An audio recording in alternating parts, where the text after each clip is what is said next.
Well, I'm the manager of the Clayton Bay Nursery down here on Lake Alexandrina in the Narrows. I manage the Shoreline Community Nursery at Malane.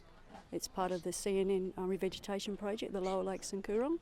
Our nursery is part of what is the Community Nurseries Network, which is a group of nurseries around Lakes Alexandrina and Albert. We've been working for the last 5 years on what's called the CLIM project. That's the Coorong Lower Lakes Murray Mouth project. And that project involves planting over 1.5 million plants, or growing actually by the community nurseries, 1.5 million plants, and those plants are planted all around the sort of lake edges and creek edges in Lakes Alexandrina and Lake Albert. It's been going for about a bit over 5 years now. And it was a combination of already existing community nurseries, and High Marsh Island being one of those.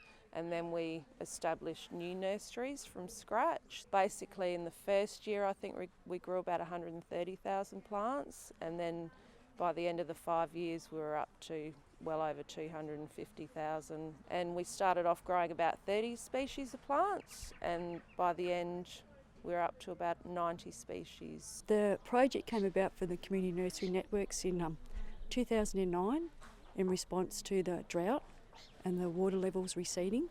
During that drought period, we were really shocked about what was happening to our environment, and we realised that there was very little habitat left around the lakes, and so we determined that we would grow as many plants as we could and get them planted around the lakes. It was part of an emergency response from the government. The federal and state government got involved and funded this fantastic project that's been going for 5 years.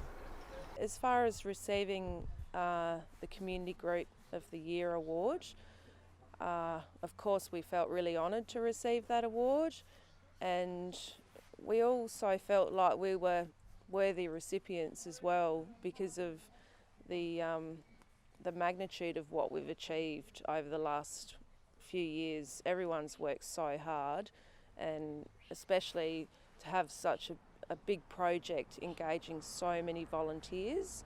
It certainly is a sense of achievement from, growing those plants from seed, looking after them, and then the following year, like almost 12 months later, seeing them go in the ground or actually taking part in putting them in the ground.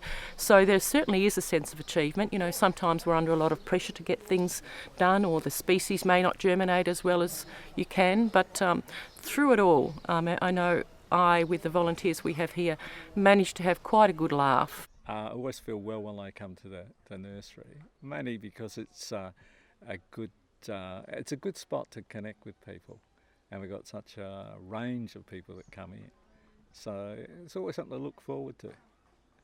I think it's just feeling that you're doing, in a small way, a contribution to conservation and putting back vegetation that has been eliminated over a long period of time. Yeah, the volunteers, that's the main thing really that does it, I think. Like when I started here, there was only 2 volunteers, and from it went to 12. Yeah, which was, and a lot of them, it's just somewhere to go. It really is somewhere to go, and that's what the government needs to know. I think it's the main thing out of it. But the camaraderie is absolutely amazing, and because of that, it's always enjoyable to come along. People just seem to accept each other and enjoy each other's company.